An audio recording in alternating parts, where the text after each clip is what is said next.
You ready? Let's do it. You ready? All right. So guys, I have a confession to make. Some of you guys don't know this, but the reason Sav and I got close, I don't remember what our first engagement was, but I do remember when FounderPath was growing, we were getting all kinds of inbound from VCs, and in typical Latka form, I said, well, I don't want your money, but can I buy any of your companies? Because none of them were thinking very creatively about capital. And what's interesting about Savneet is, first off, 37 years old today, right? 38. 38, and a happy birthday. Must have been recent, no? Not too recent. Not too recent, okay, but still, 38 years old. He was a partner at a company called Coventure, which was, how would you describe Coventure? Oh, a labor of love. We were originally a VC, and then we kind of stumbled into credit and lending on the idea that data was going to open up a bunch of loan markets that didn't exist before. So, we were financing Uber drivers. Today we're the largest financier of YouTube royalties in the world. So we look for these esoteric pockets that need capital that banks and funds couldn't, and it sort of spawned into lots of other stuff. And I take zero credit. I have a partner that is incredible. See, I have to really work to get him to pull this stuff out. He's very humble. He's now running, by the way, a publicly traded SaaS company, which we'll get to in a second, doing $400 million in revenue. Doing a lot of revenue. We'll get to that in a second, though. The YouTube royalty company is referring. If you guys want to look it up on your computers just to see how fast they're going, it's spotter.la. Yep. SPOTTR.LA. So the reason I say that is there's a lot of folks that are doing SaaS plus fintech, like Brad is some others, and Spotter's a really interesting example where they could go the other way from sort of financing into software for YouTube creators. But name some other companies that Coventure has backed. You can name any of them. Clearbank, Spotter, 3Colts is an amazing roll-up of sort of Amazon and Shopify enablers. TapTap, it's a long list, and we've gotten very, very lucky. Kind of right place, right time. The sort of intersection between recurring revenue, lending, and people that actually understood credit was very small, and so we were able to kind of figure it out along the way. Well, when you pivoted fairly quickly from going, we want to be the VC firm to, we really like debt much more. What was the turning point there? So Coventure was originally founded by my partner Ali, who kind of figured out this sort of, he wanted to be a VC. He's got an amazing story.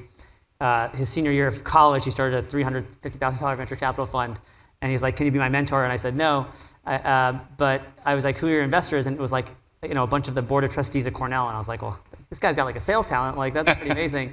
And I hated his investing. I always joke, I thought he was a terrible investor, and I hated all the deals. But then he started sending me these lending businesses, and I was a very lucky early investor in some of the first wave of online lending. And I kept saying to my friends, the problem with fintech is that it's just taking all the stuff we do now and putting a consumer acquisition engine on it. You get a loan from Lending Club, it's like the same loan, just someone else is funding it, or I get it online, or I buy an insurance product on my phone. I said, what would be really cool is if we could use all this data to create new products. So as an example, if you want to get life insurance and you have diabetes, it's terrible. It's a terrible experience. But most people can survive with diabetes provided. And so put a Fitbit on me and let's use this data set to lend to a market that couldn't get it before, or give insurance.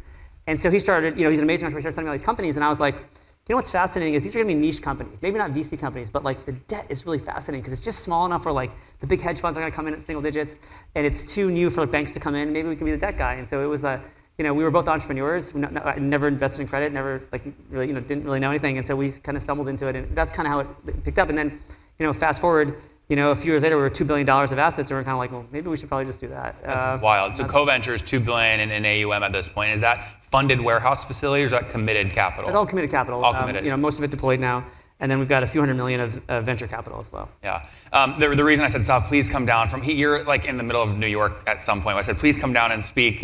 We'll get to that part of the story in a second, because he touches so many parts of the ecosystem that we play in. So that's sort of your VC quickly moving into debt. Now, where did the story pick up? The foreshadowing here is in 2019, he was recruited to become the CEO of publicly traded SaaS company, Par Technologies. Now, now that you guys know it and you see the logo, the next time you go check out somewhere and you see the Par thing, you'll go, oh, this is the guy, that's the guy, right? So it competes with Toast and some of the other folks like that, right? So yeah, it wasn't by intelligent design. So I kind of was running Coventure with a partner, and I started getting some of these board seats, and it's a long story. I joined the board of Par. It was, again, didn't make a ton of sense. It was a small company, but it happened to have been 90 minutes from my hometown, and I was like, well, I'll get to see my dad more. That would be fun. And I originally said no because it was kind of a messy situation. It was a hardware company, had a tiny SaaS business. But anyways, I ended up joining the board. And primarily because I kind of fell in love with the founder who was. Wait, sorry, can you give context? When you joined, how much hardware sales were they doing? Oh, so the business I think was 100 million of revenue, but only 5 million of software revenue. So it was really a hardware and services business that was growing, trying to become a software business. And so I joined the board, and within 2 months-ish, it was very clear the company was challenged. So it had this software product, which was point-of-sale software for enterprise restaurants. So you go to Sweetgreen, you go to Arby's, Five Guys, you'd see this product. And that business was growing really fast, 50, 75% a year. And so that was the idea, which is like, oh, you're a SaaS guy, join our board, you'll teach us how to do SaaS, and we'll figure it out. And so I was like, okay, that sounds easy. But I got there, and within a few weeks, we had 2 activist hedge funds come in, demand to sell the company, say a lot of nasty stuff. You can still Google it; it's pretty nasty. We had a bunch of financial proprietaries, so we were under investigation by the SEC, the DOJ. The moment I joined the board, I got all these angry emails from customers, and I was like, well, that's weird. I'm not even running the company. So I went to the board and said, hey, I know I'm the 30-year-old. Can I go meet the management team and understand what's happening? And I came back after meeting the management team, and I said, let's sell the company. Let's get out of this thing. Like this is not going to work. And they said, why? And I said, well, we've got this product called Brink, which is our point-of-sale software product. It's actually great, and it actually found product market fit in an enterprise, which, by the way, is the hardest freaking thing to do. Can you just describe that real quick? So Arby's already pays for the hardware. What's the software that Arby's is paying for? So in a restaurant, the point of sale is the software that's actually inside that device the cashier's typing on, but it actually powers the entire restaurant. So every online order comes into the point of sale system and then kicks the orchestration to the kitchen. The taxation, the payroll, the finance, like the credit card, everything goes in that. And so it's the most critical part. And one of the insights I had, which is why I have a second, was that it's also the product that companies hate the most. And there's a little known fact, but I'll spill it here, which is VCs love to find companies that have high NPS scores. Your customers are happy, it makes sense, you should invest. But I've always told investors, you'd be better off buying a basket of stocks that have the lowest NPS of all, and they'll outperform the companies that have the best NPS. And you'll be like, well, it doesn't make sense. But think about the companies that have compounded the best over a long period of time. It's ADP, it's the cable companies. All the companies you hate actually perform better in the stock market over long periods of time. And the reason why is the mission criticality of that product makes it the stuff that gets you the most pissed. And so if your cable company goes down, your Wi-Fi goes down, you're really freaking pissed. And that's why it's hard to turn those businesses. But I always sort of observe that the reason why is they have so much power over the customer to deliver a great experience or to extract revenue or profits. You got to figure out what you want to do. But that influence is unjust almost. And that's what I saw at Par. So I said, okay, so I said, anyways, I saw the product, the customers were furious. So the customer NPS was negative 60. The employee NPS was negative 50. Jeez. And 55 or something. It was really bad. And then we had no money on the balance sheet. We were living off a credit facility. We had debt. And then you had this sort of complications of the SEC, DOJ chasing us. It was just a mess. And so I said, sell it. The board didn't want to sell. We hired a search firm to find a CEO. Looking back, it makes sense. But the people we thought were going to take the job said no. And so when I became the CEO, I was there to sell the company. I wasn't trying to run it. I was working on Coventure, and I was living in New York City. I was having a great time. Had my first kid. And so when I came in to sell it, literally the first day that the CFO and I talk about this all the time, he says, hey, we've got about 10 weeks of cash left. Is that enough time to sell the company? And I was like, we're not going to finish the management meeting. It's a public company. You need audits. Like, this is crazy. And so, I don't know what it was, but it kind of triggered this survival mechanism that I'm sure all of you as entrepreneurs know. And I said, we got to fix it because I don't want to be the named CEO when this thing goes bankrupt. I'd worked really hard to build a reputation, done well or whatever. And so we started operating as if it was our company. And so unfortunately, we did a massive layoff, a couple hundred people like day one. Out of how many people? What was the percent left? It was probably 25% of the people, maybe something like that. And so it was that. But during that time, I just started running it. I was like an entrepreneur. So because I was so naive, I never run a public company before. I was 34 years old. I really didn't know what I was doing. But it also helped because then I was calling the SEC and DOJ and say, hey, what do we do? Can you just penalize us so we can move forward? Like the ignorance helped a lot. But most importantly, you're like the only 34-year-old running a public company, calling the SEC, going, please just fine us so we can move on. You're an entrepreneur. Sometimes you're like, intellectual castles can hurt you, and so you got to just go. But most importantly, we ended up creating like a vision, a strategy, like we're going to run here, and the employees rallied, and it was like sort of interesting. And so a few months later, the bankers came back and they said, listen, we can't find anyone to pay more than the stock price. To do what? To sell the company. They couldn't find a buyer. What was the asking price? Our shares were in the teens then, so back then it was probably a couple $100 million. Okay. And then maybe it was less than that. I don't remember exactly, but they came back and said, hey, you've got a good reputation. We could probably raise money around you. And by then, I had been convicted on this idea that software was eating the restaurant, and restaurants just didn't know it yet. And it was this sort of digital transformation you've seen in other industries where every workflow of a restaurant was going to be a software product. They just didn't know it yet. And then over time, as you see these vertical markets grow, originally everyone's like, oh, the TAM is so small. There's only a few 100,000 restaurants that need this. And you're like, yeah, but they're talking about just point of sale. Tomorrow they're going to need loyalty and then online ordering. And then they need software to manage software and software to manage more software. And so if you can be that Fulcrum product, that ERP product, if you will, in that industry, you have the ability to kind of dominate that digital transformation. And so that was the vision we kind of went on. And so it's been a radical change just in the employee base, the culture, and learned a lot along the way. So fast forward today, so people can really tune into the follow-up questions. Where is the company today in terms of revenue? So our total revenues are, I think 350, 400, something like that. And our SaaS revenues, are 115-ish. So we've grown pretty fast. That's incredible. So basically, again, the story gets lost because it's inside of this publicly traded company, but you go from like 5 million of SaaS revenue in 2019 to 100 million plus in SaaS revenue, 3 years later. That would be one of the fastest growing SaaS companies out there today if it was a private sort of company. So I guess, that's sort of the storyline today. I guess the question I have for you is, if this was private, it's probably easier to run because you have way more flexibility. You had an $86 share price back in February of 2021. It's now $38. You're obviously bullish on the vision, but the stock says something otherwise. How do you get the team and stay focused? So I think it's all about thinking for the long run. And so, when SaaS stocks were going crazy in 2021, I went to our board and said, we got to monetize the hell out of this. We were trading at 30 times revenue. Like at $86 a share, I was like, there's no company that deserves to be trading at 30 times revenue for a long period of time. And so we went out and did a $500 million acquisition. And I was like, it doesn't matter if we're buying them at 15 times. We're trading at 30. It doesn't really matter. How much was the stock? How much was that deal with stock? The majority of it. So that's what you were using? Yeah. So we were, I think, we thought of ourselves as capital allocators to a degree, and so we wanted to sell. And so in 2021, we spent $500 million on a company. We refinanced all of our converts at super low rates, like we were paying like 1.5%. From what? For 6-year debt. What'd you get it down from? 4.5. I mean, it was pretty meaningful. Wow. We took on equity, and so during that time though, it was tough because the shareholders were screaming, "Why are you selling shares? Why are you refinancing? You're diluting us. You're diluting us." And I'd be like, I'd be like, because the stock's trading at 25 times revenue, like, it doesn't make any sense. And looking back, it's the smartest thing we did because now we're in a recession and SaaS stocks have gotten back to the median. They're still, on a relative basis, SaaS stocks are still expensive relative to the average business. And we are armed with tons of liquidity to do more M&A or invest in our products. And so the advantage of being public is you can do that. In the private market's actually really hard to do that, right? And so people always say, is it fun running a public company? I'm like, there are great benefits to it. It is extremely distracting. Use 25% of your time at least is on stuff that you wouldn't have to do if you were private. At least 25%, sometimes more. But conversely, you can use that stock to do M&A. You can, we sell this. It's almost like if I was a private company and we're getting a $2 billion valuation, I'd be like, how do I sell? And so here it gives you some tools to do some creative stuff. What are a couple? And then I'm going to go over to your questions. What are a couple other examples of things you can do as a publicly traded SaaS company that private folks can't do? So I think there's like 3 categories. So one is on the financing side. You can do public converts that are, saying, hey, let me borrow money at 2% for 6 years, and you can convert into my equity at a 30% premium to now. So it's a super cheap cost of financing. If you can get debt also at a cheaper rate, just because you're public, they consider security against your shares. So there's ways to get just cheap financing. Is like one thing that I think is underappreciated about being public. The second one is M&A. I mean, the ability to use your stock for M&A is powerful. And we've done it over and over again, and it's been a massively, tool of IRR for us.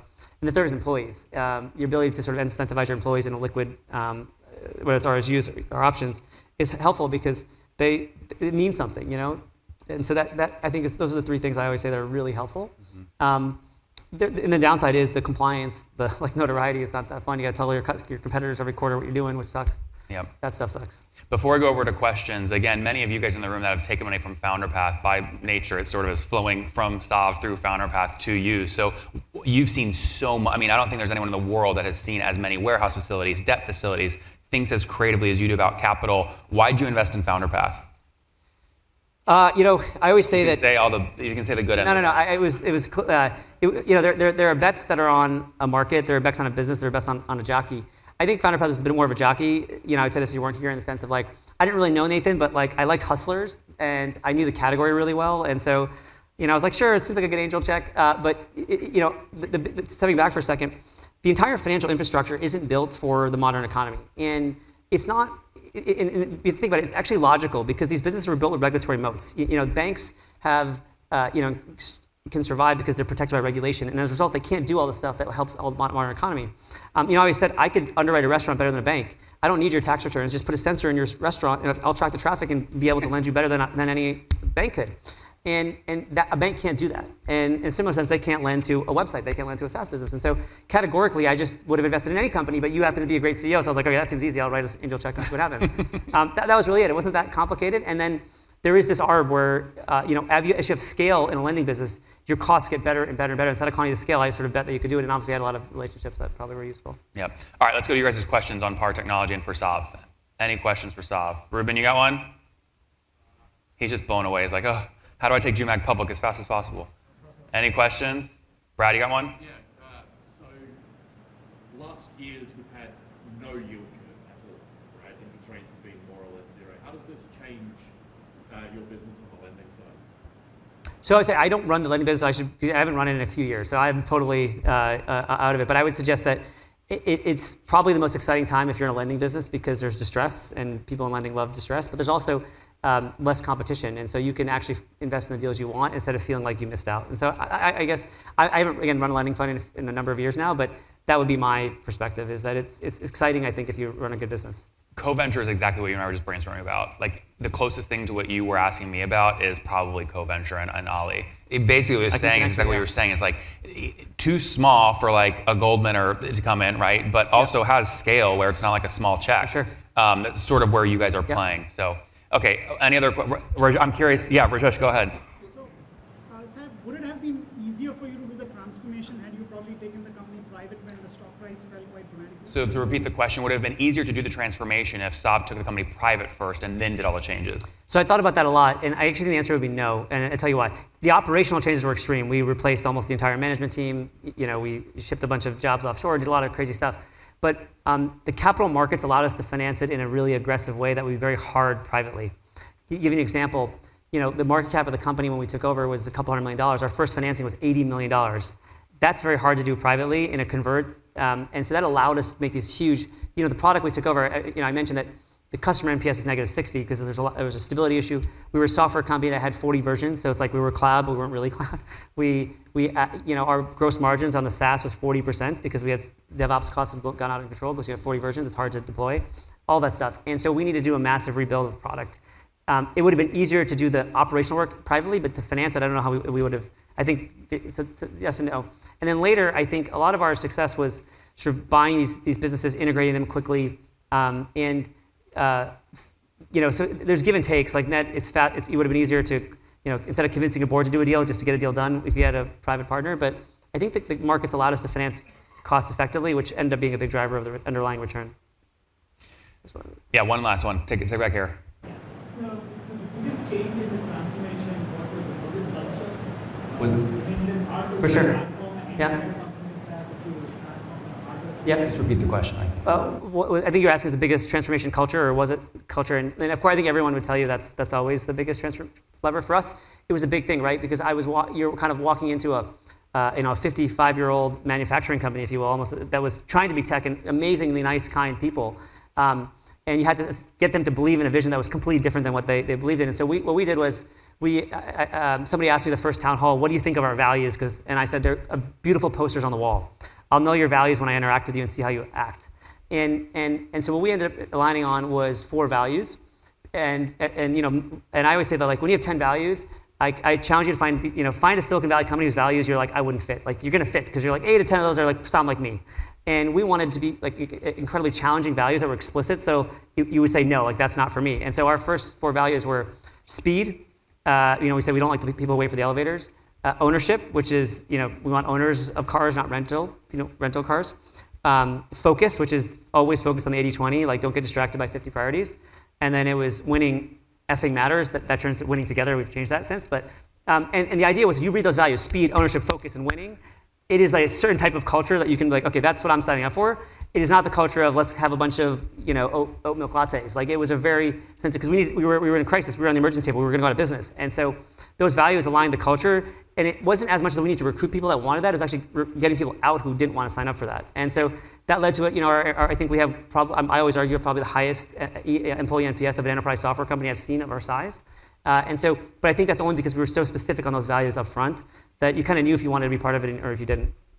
Guys, he got going in his 20s with his first startup. Then his friend Ali reaches out. He says, Ali, this is a terrible idea, doing this 350K VC fund. They ultimately pivot towards debt. They put $2 billion of capital out. Now Ali obviously leading that. And then eventually he's joining a board, a publicly traded manufacturing company. Really says, man, we need some of this young, hip tech talent on our board. He joins, call it late 20s, early 30s. And then they say, Sav, please help us sell this thing. They were recruiting him. He ends up as CEO running Par Technologies, starts in 2019, doing about $100 million in revenue. Now over 350. The most important thing there is an embedded SaaS company that's grown from 5 million in ARR to well over 100 million in ARR. Guys, give it up for Sav, CEO of Par. Thank you. Appreciate it, man. Really good job.